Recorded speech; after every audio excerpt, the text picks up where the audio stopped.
नमस्कार, एक बार पुनः आपका हमारे चैनल ITI MCQ एक्सपर्ट में हार्दिक स्वागत है। आज हम डिस्कस करेंगे ITI के trade interior design and decoration का प्रीवियस ईयर क्वेश्चन पेपर। इस ट्रेड में ट्रेड थ्योरी के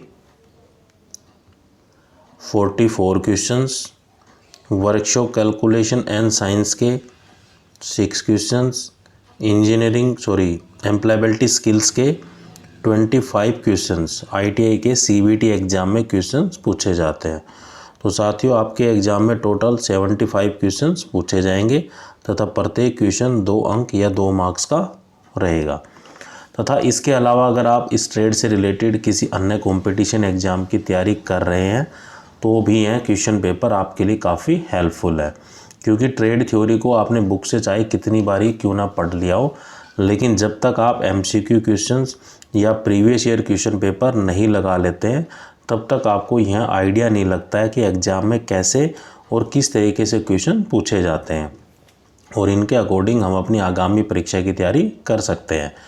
और अगर आपको इस ट्रेड से related interior design and decoration से रिलेटेड अगर आपको और वीडियो देखनी है तो आप मेरे चैनल की प्लेलिस्ट में जाकर इंटीरियर डिज़ाइन एंड डेकोरेशन के फोल्डर में जाकर इन पर्टिकुलर ट्रेड से रिलेटेड आप वीडियो देख सकते हैं।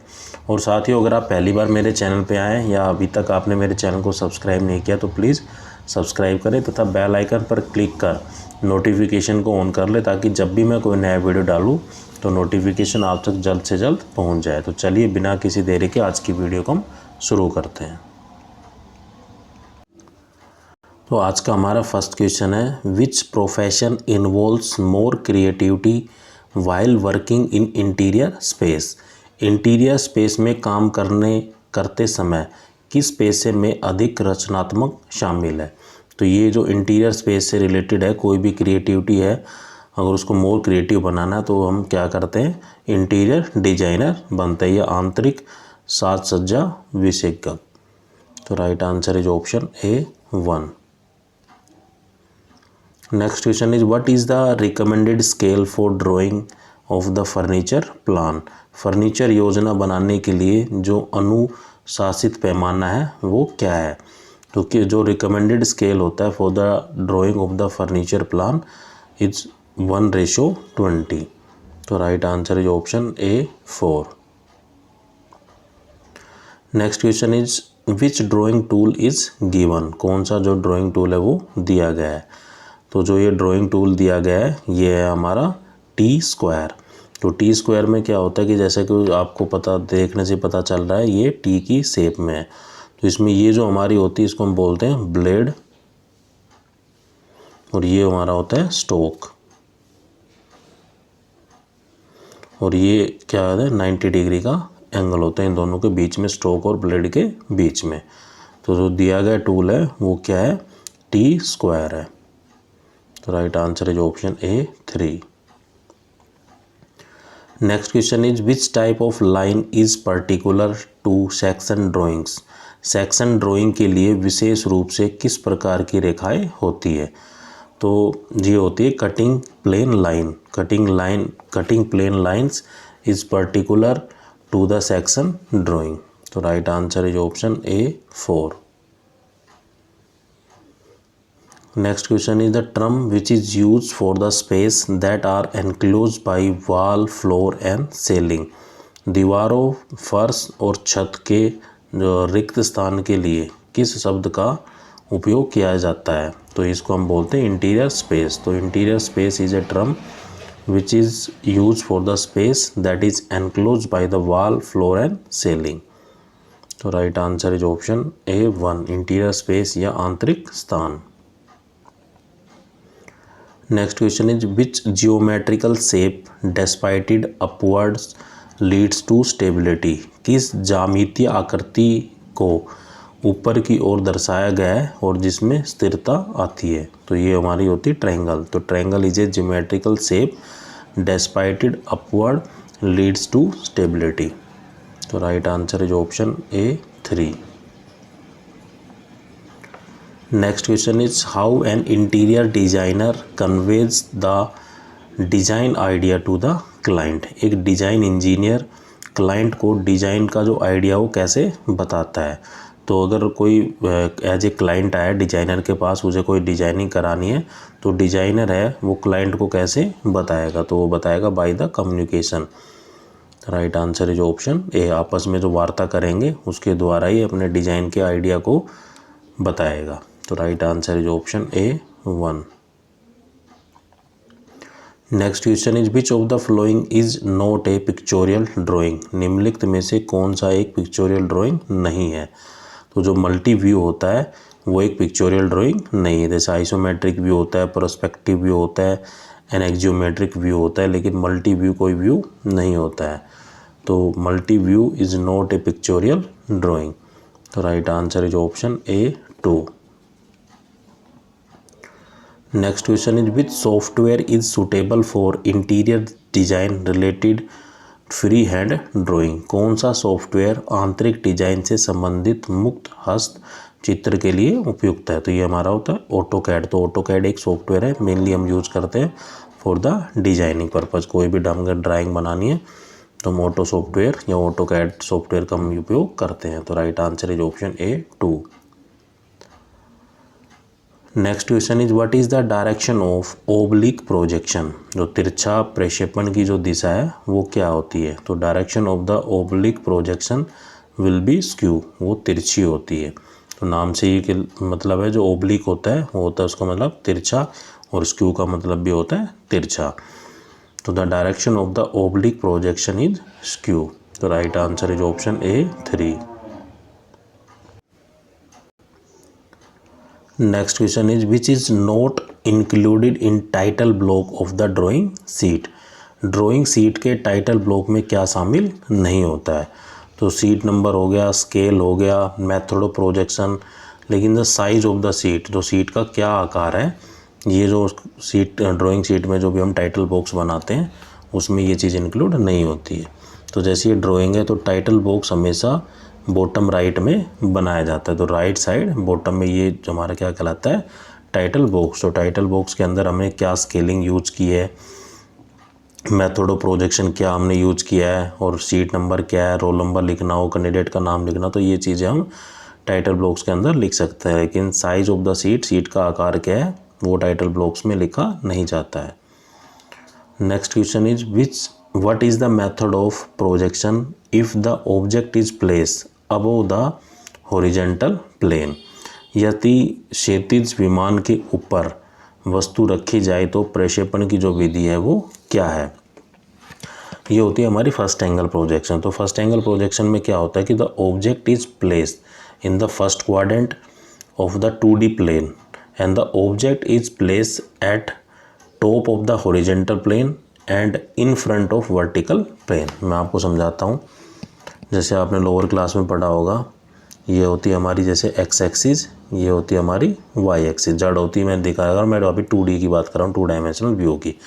ये होगी एक्स एक्सिस, ये होगी वाई एक्सिस। इधर होता है हमारा -x, इधर होता है -y। तो क्या होता है, ये हमारा फर्स्ट क्वाड्रेंट है, इसको हम बोलते हैं सेकंड क्वाड्रेंट, इसको हम बोलते हैं थर्ड क्वाड्रेंट, इसको हम बोलते हैं फोर्थ क्वाड्रेंट। तो ये क्या होता है कि अगर मुझे कोई चीज़ को बताना है कि मेरा ऑब्जेक्ट मान लो यहाँ रखा गया है कोई ऑब्जेक्ट, तो मैं क्या कहूँगी कि अबोव या top of the horizontal plane, इसको हम बोलते हैं हॉरिजॉन्टल प्लेन जो पड़ी हुई है, और ये होती है हमारी वर्टिकल प्लेन। तो ये कोई भी ऑब्जेक्ट इसके ऊपर रखा गया है तो मतलब टॉप ऑफ द हॉरिजॉन्टल, तो ऊपर रखा गया तो टॉप ऑफ द हॉरिजॉन्टल, अगर नीचे रखा गया तो बॉटम ऑफ द हॉरिजॉन्टल। अगर ये जो वर्टिकल प्लेन है अगर इसके सामने रखा गया है तो in front of vertical plane, अगर पीछे कोई आइटम रखा गया है तो वो कहलाया जाएगा बिहाइंड द वर्टिकल प्लेन। तो क्या होता है दोबारा बता देता हूँ आपको, आप समझ गए होंगे इतना। ये है हमारी एक्स एक्सिस, ये है वाई, ये है -x, ये -y। तो कोई भी मान लो ऑब्जेक्ट हमारा यहाँ फर्स्ट क्वाड्रेंट में रखा है तो हम कैसे कहलाया कहता है, the object is place the top of the horizontal plane. तो ये हमारी जो प्लेन है ये है हमारी हॉरिजॉन्टल प्लेन या हॉरिजॉन्टल लाइन। तो ऑब्जेक्ट हमारा क्या रखा है, उसके ऊपर रखा है, और in front of vertical plane, जो वर्टिकल प्लेन है उसके सामने रखा है। अगर मान लो सपोज करो मेरा आइटम यहाँ रखा है तो क्या कहलाया जाएगा, top of the horizontal plane and behind the vertical plane, पीछे रखा है। अगर मेरा मान लो ऑब्जेक्ट यहाँ रखा है, थर्ड क्वाड्रेंट में रखा है, तो क्या कहलाएगा, वो कहलाएगा बॉटम, क्योंकि नीचे रखा है तो बॉटम ऑफ द हॉरिजेंटल और बिहाइंड द वर्टिकल प्लेन। अगर मेरा ऑब्जेक्ट मान लो कोई भी ऑब्जेक्ट यहाँ रखा है तो वो क्या कहलाएगा, bottom of the horizontal and in front of vertical, bottom of the horizontal and in front of vertical plane. तो ये हमारी वर्टिकल प्लेन होती है, ये हमारी हॉरिजेंटल प्लेन होती है। तो इस तरीके से हम बता सकते हैं। ये पूछ रहा है तो इसका जो करेक्ट आंसर होगा वो होगा फर्स्ट एंगल प्रोजेक्शन। ये पूछ रहा है कि method of projection if the object is place above the horizontal plane. तो right answer is option A1।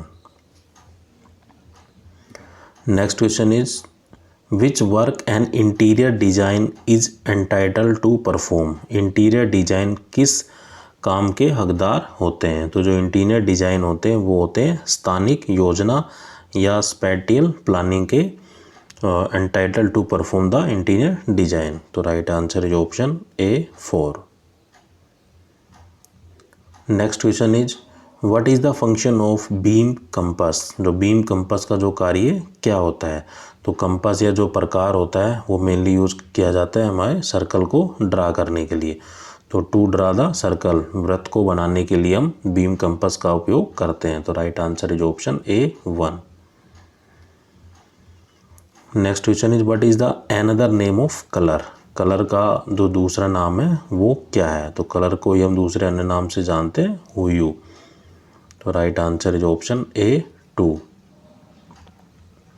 Next question is which symbol represent the horizontal centre hung window. कौन सा प्रतीक क्षैतिज केंद्र त्रिशंकु विंडो का जो प्रतिनिधित्व करता है। तो ये जो प्रतिनिधित्व करता है ये हमारा option A3।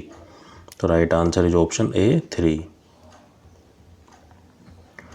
Next question is which colour is mix of basic colours and grey. कौन सा रंग मूल रंगों और ग्रे का मिश्रण होता है। तो ये हमारा कहलाता है डल कलर। जो डल कलर होता है वो मिक्सचर होता है बेसिक कलर का और ग्रे कलर का।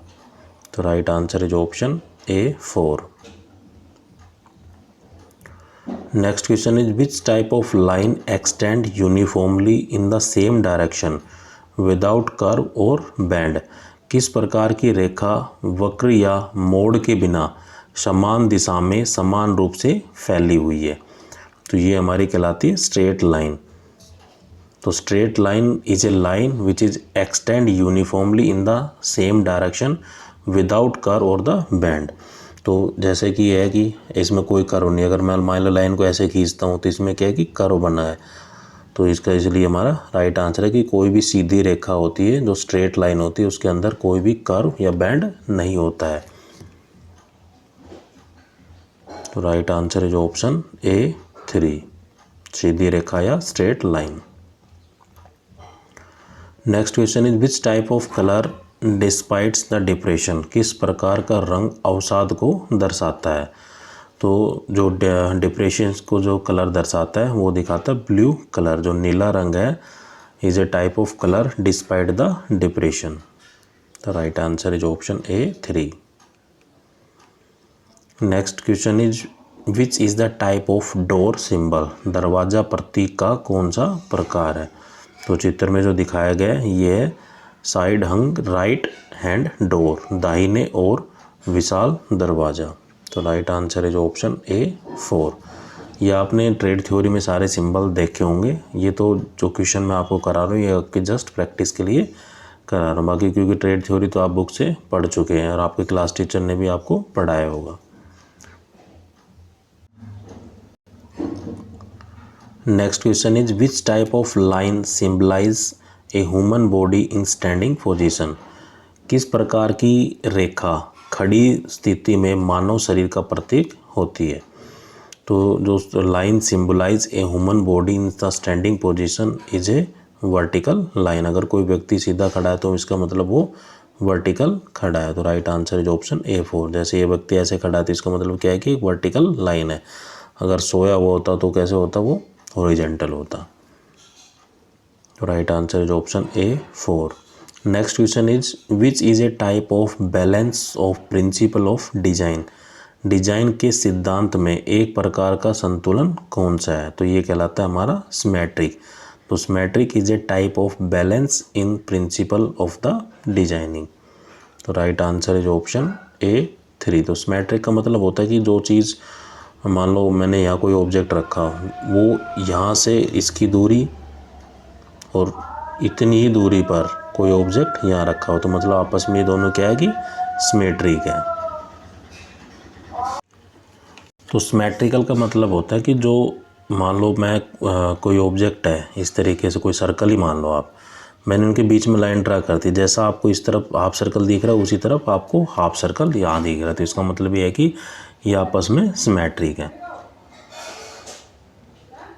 Next question is which element of colour is determined by the intensity of the colour. रंग का कौन सा तत्व रंग की तीव्रता से निर्धारित होता है? तो ये होता है क्रोमा। तो chroma is a element of colour is determined by the intensity of the colour. तो right answer is option A1। Next question is which colour scheme consist of using one colour in varying intensities.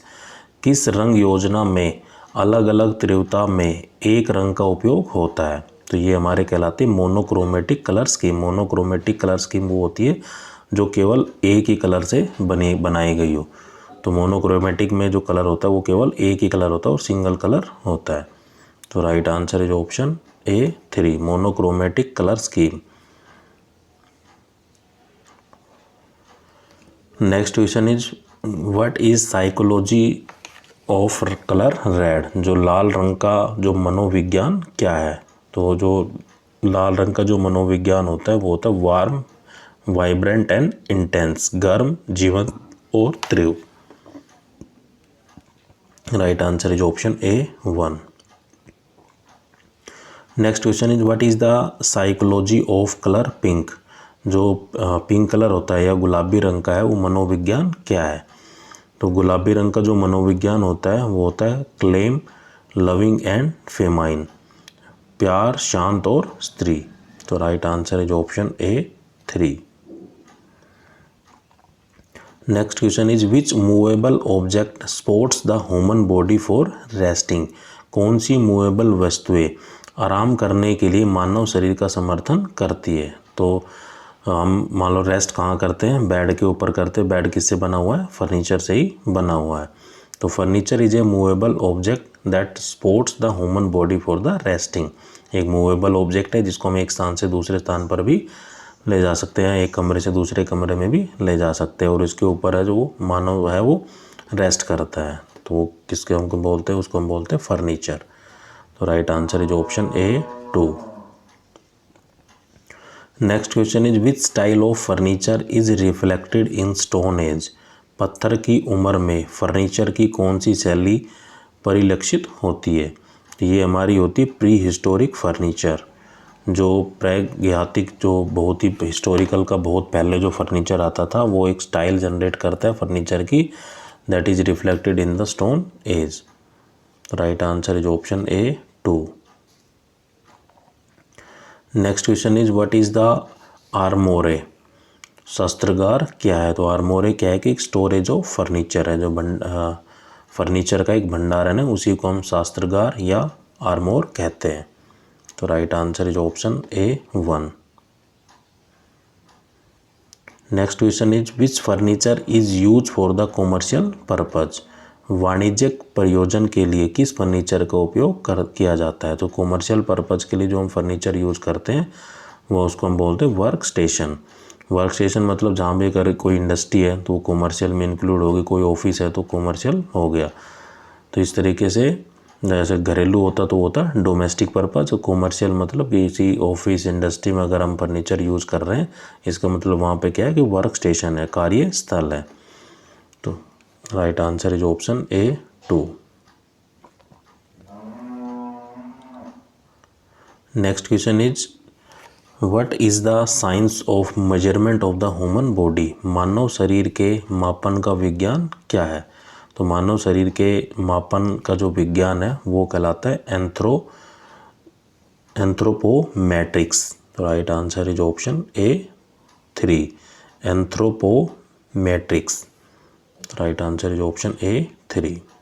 Next question is which type of ethnic furniture of India use sheesham and mango. भारत के किस प्रकार का जातीय furniture शीशम और आम का उपयोग करता है।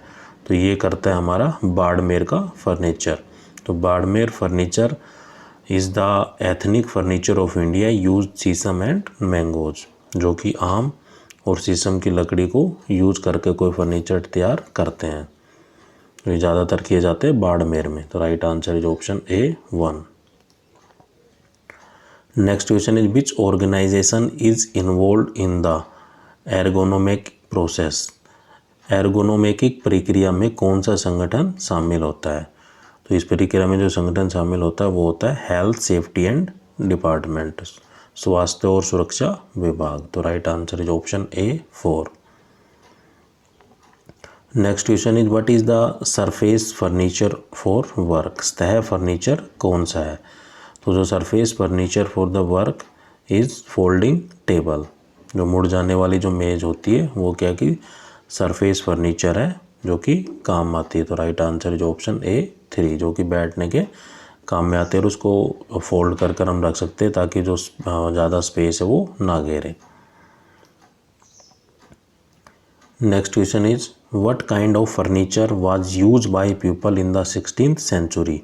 16वीं शताब्दी के लोगों ने किस तरह के फर्नीचर का इस्तेमाल किया था। जो 16वीं सदी के लोग जो फर्नीचर का जो इस्तेमाल करते थे वो करते थे folding and field bed with curtains, तह क्षेत्र और बिस्तर पर्दे के साथ। क्योंकि पहले के जो लोग थे उनके पास जो स्पेस होता था वो कम होता था, इसलिए फोल्डिंग आइटम्स या फोल्डिंग फर्नीचर ज़्यादा यूज़ करते थे। तब यूज़ किया तो ओपन किया, अदरवाइज़ फोल्ड कर कर रख दिया ताकि वो ज़्यादा स्पेस ना घेरे। क्योंकि पहले जो मकान होते थे या घर होते थे बहुत ही छोटे छोटे होते थे। Next question is which science of designing environment deal with furniture in interior. माप का कौन सा विज्ञान अंदरूनी में फर्नीचर से संबंधित है। तो ये हमारा कहलाता है ergonomics. Ergonomics science of designing environment deal with furniture in interior.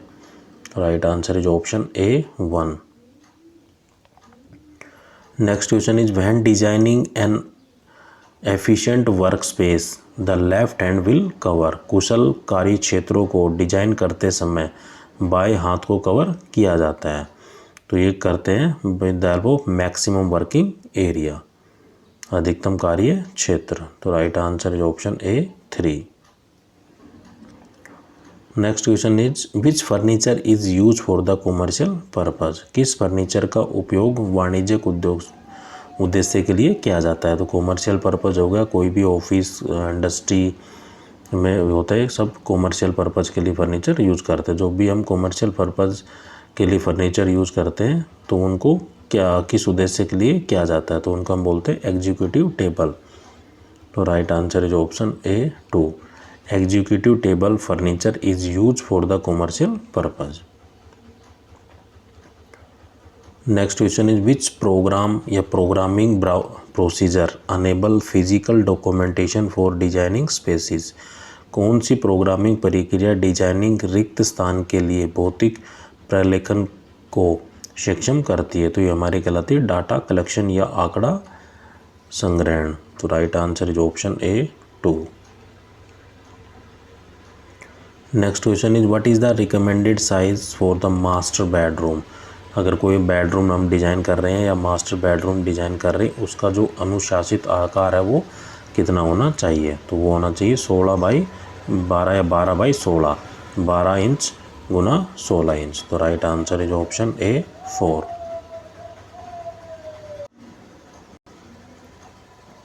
Next question is which type of analysis require flexibility uses while designing residential spaces. आवासीय रिक्त स्थान डिजाइन करने के लिए किस प्रकार के विश्लेषण के लिए लचीलेपन उपयोग की आवश्यकता होती है। तो ये कहलाती है हमारी एक्टिविटी। कोई भी हम रेजिडेंशियल स्पेस है, कोई जहाँ हम रहते हैं वहाँ पर हम कोई डिजाइनिंग कर रहे हैं तो वो क्या हमारी दिखाता है, वो हमारी एक्टिविटी को दर्शाता है, हमारी गतिविधि को दर्शाता है। तो right answer is option A 3। Next question is which phase involves the bubble diagram of residential designing process. आवासीय डिजाइनिंग प्रक्रिया में कौन सा चरण बुलबुला आरेख विकसित करता है? तो ये करता है हमारा सिंथेसिस या संश्लेषण जो फेज होता है वो इन्वॉल्व होता है bubble diagram in residential designing process. तो right answer is option A 3। Next question is what is the minimum width of the door in the bedroom. Bedroom में दरवाजे की जो न्यूनतम चौड़ाई है वो कितनी होती है? तो बेडरूम के जो दरवाजे की जो न्यूनतम चौड़ाई होनी चाहिए वो होनी चाहिए 2/8 या 2/8। तो right answer is option A 3, 2 foot 8 inch. Next question is what should be the maximum some of total side of work triangle in kitchen. रसोई के कार्य त्रिकोण में कुल पक्षों की अधिकतम राशि है वो कितनी होनी चाहिए? तो ये हमारी होनी चाहिए 22 इंच। तो right answer is option A 4।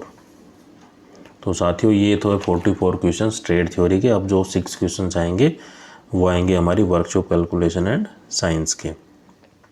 What are the 2 classification system of unit. इकाइयों के प्रणाली के 2 प्रकार कौन से हैं? तो जो इकाइयों के जो 2 प्रकार होते हैं एक होता है फंडामेंटल और एक होता है ड्राइव सिस्टम।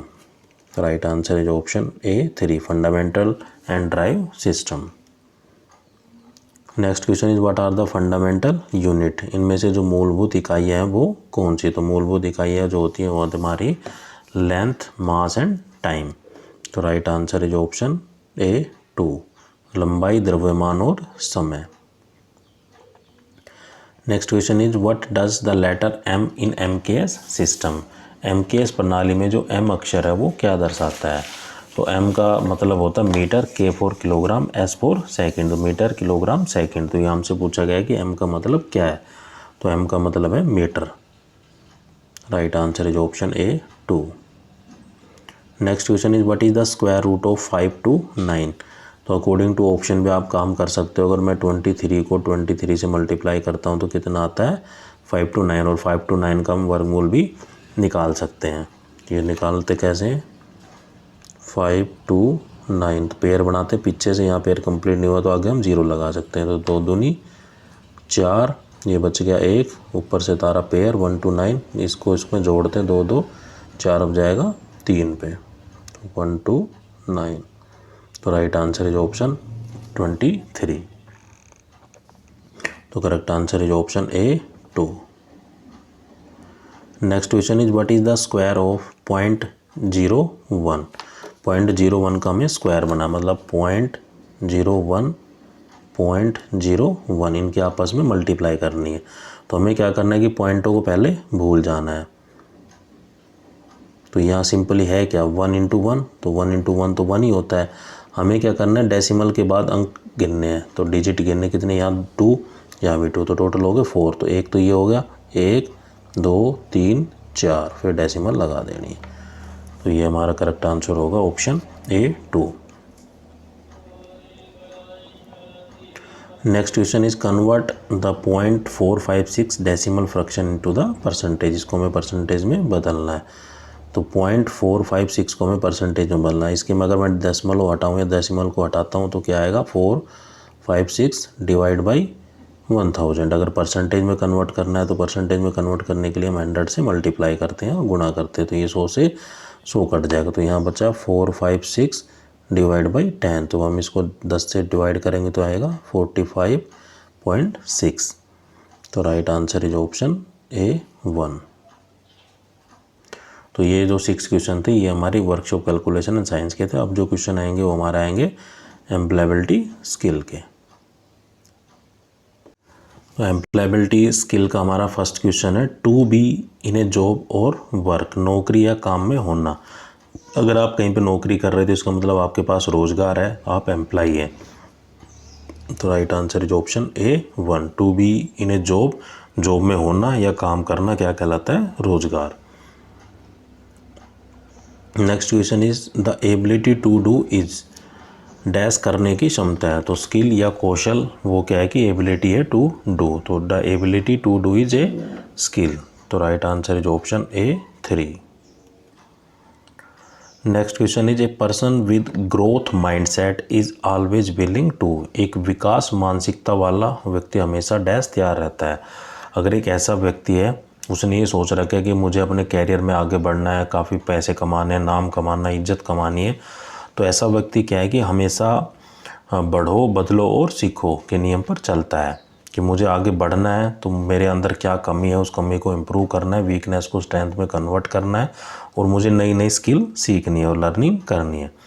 तो एक विकास मानसिकता वाला व्यक्ति हमेशा बढ़ो, बदलो और सीखो करने के लिए तैयार रहता है, तो right answer is option A 2।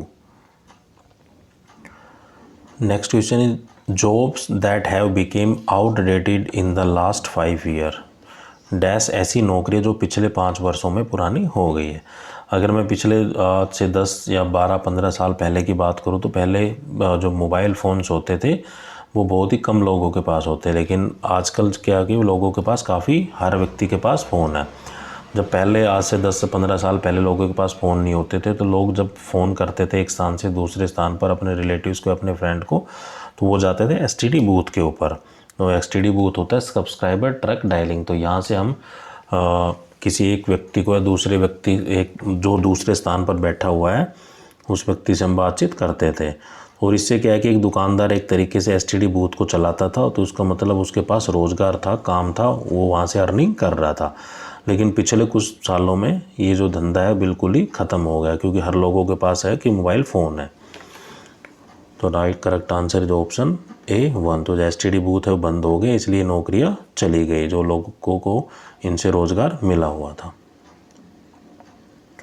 Next question is the 21st century work place skill help you get employed, 21वीं सदी में कार्यस्थल कौशल आपको रोज़गार पाने में मदद करता है। अगर आप 21वीं सदी में है तो इसका मतलब ये है कि अगर आपके पास कोई स्किल है, चाहे वो प्लम्बिंग की स्किल हो, चाहे इलेक्ट्रिशियन की हो या मैसनरी हो, किसी भी तरह की अगर आपके पास स्किल है, कोई गुण है आपके पास, अगर कोई रिसेशन आ जाए, आपकी जॉब चली जाए, कुछ भी हो जाए, लेकिन आप अपना गुजारा आराम से कर लेंगे क्योंकि आपके पास स्किल है, नॉलेज है।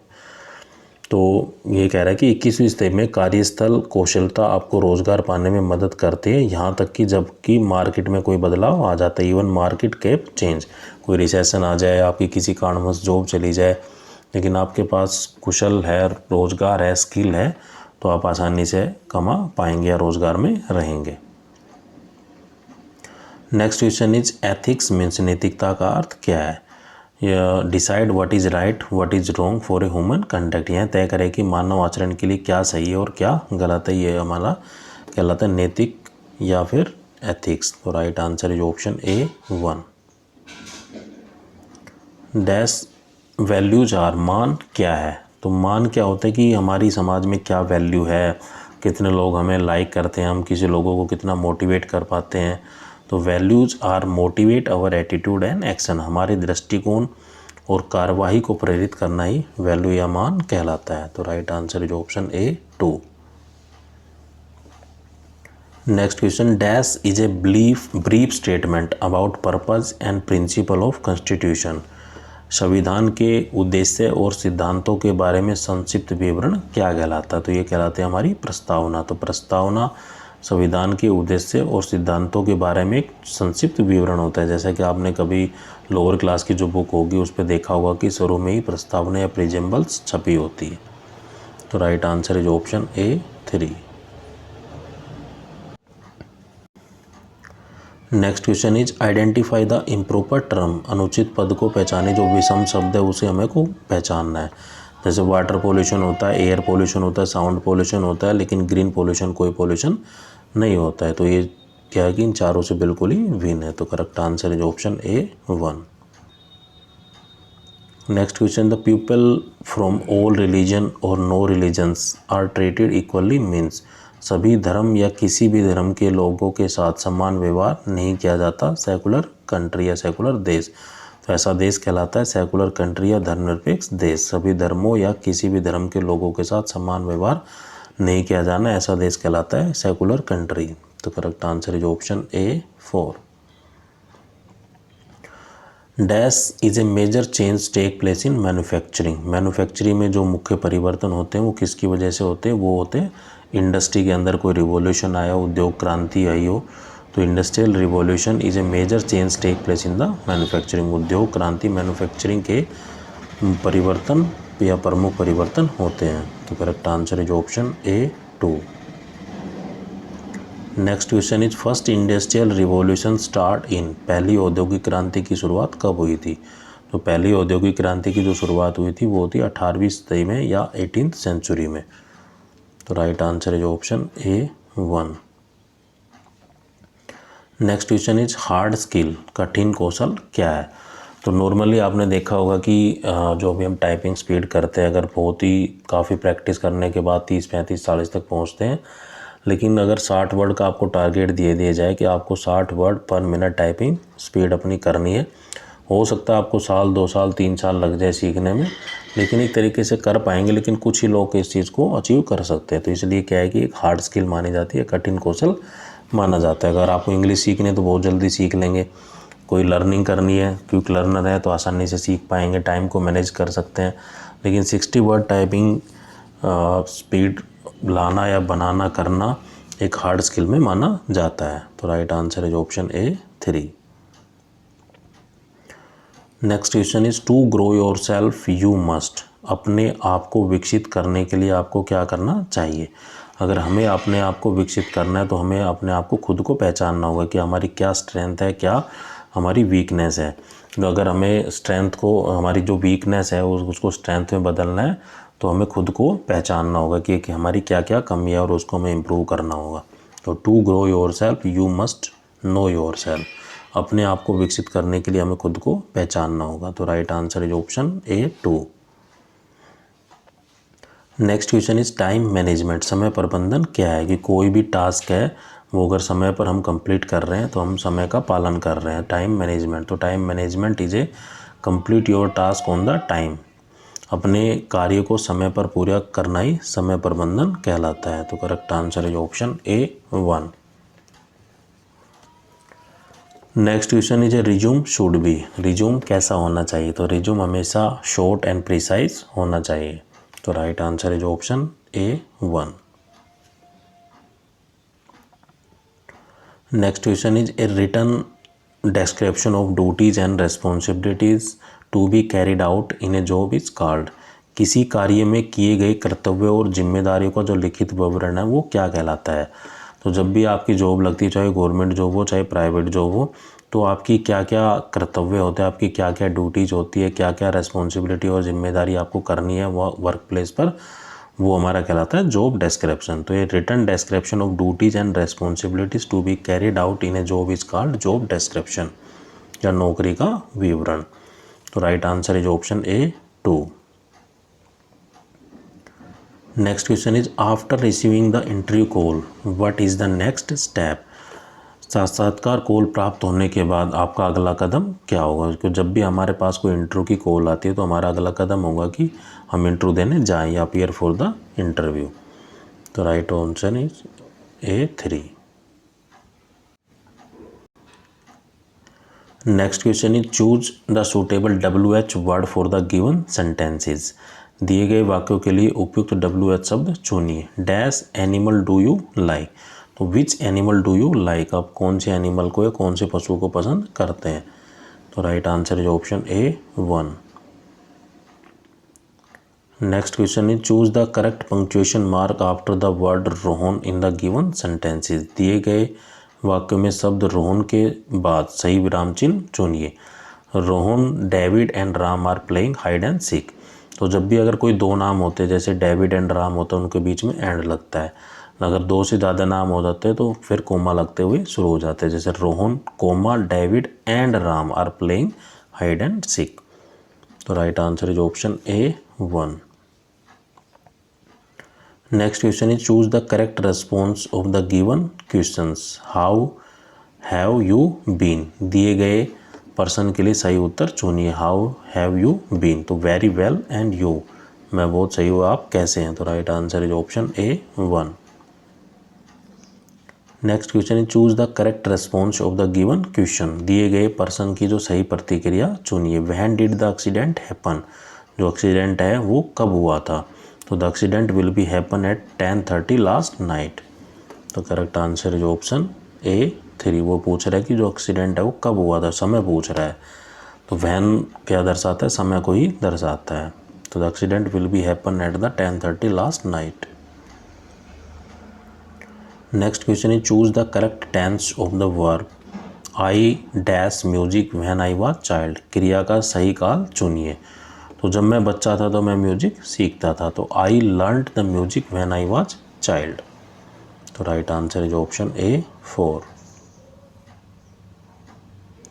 Next question is the curriculum Vitai is also known as. जो सीबी होता है उसी को हम रिज्यूम बोलते हैं या कैरिकुलम विटाई भी कहते हैं। तो right answer is option A 2। Next question is fill in the blank with the comparative adjective. तुलनात्मक विशेषण के स्थान पर रिक्त स्थान भरे। Your pencil is than mine. तो जो तुम्हारी पेंसिल है वो मेरी पेंसिल से ज़्यादा नुकीली है, शार्प है। Your pencil is sharper then mine.